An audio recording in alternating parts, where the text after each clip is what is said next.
Start.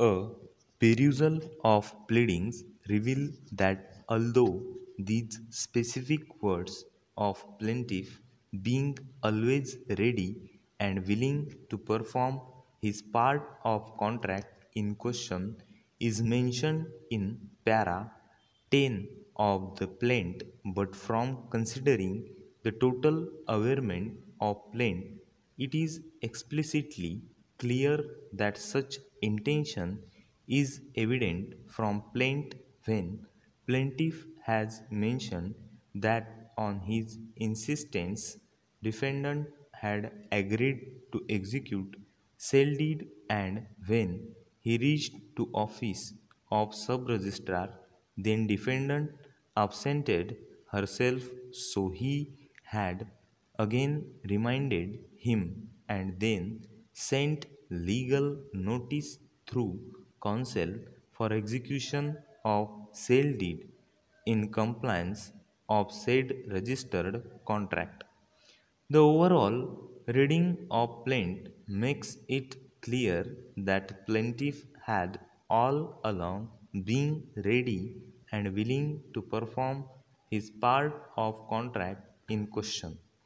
On the basis of pleadings of the parties, trial court had framed specific issue number 1 and issue number 6 and held that plaintiff had always been ready and willing to perform his part of contract.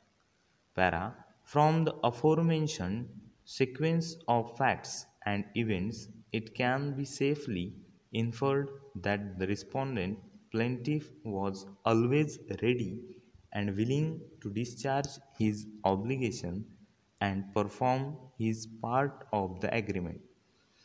In my considered opinion, the undisputed facts and events referred to herein above shall amount to sufficient compliance with the requirements of Section 16 under bracket C or the Specific Relief Act, taking into consideration the entire facts and circumstances of the case and the law discussed.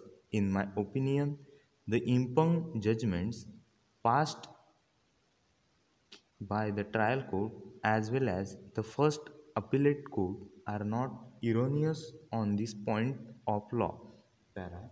So far, argument of learned counsel for the appellant regarding signature of respondent plaintiff being not present on the date of registered deed of agreement to sale is concerned, this contention is being heard for rejection. A contract need not necessarily be signed by two parties. It can be oral between the two parties or can be signed by one party and its acceptance by words and deeds by other parties may complete the formality of agreement being a contract.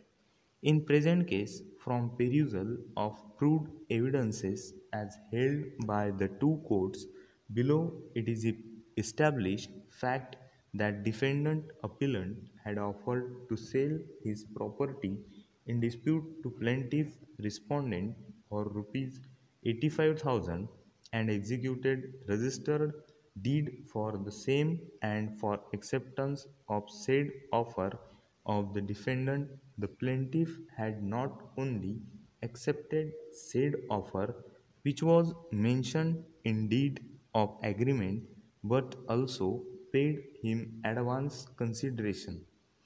For offer of advance consideration on behalf of plaintiff, the acceptance on behalf of defendant was in form of execution of registered sale deed.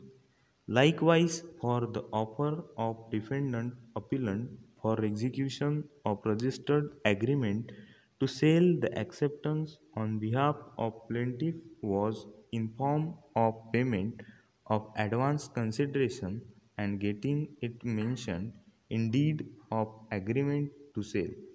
Since property belonged in question was immovable property, Therefore, the said agreement was registered in compliance of mandatory provisions of Registration Act.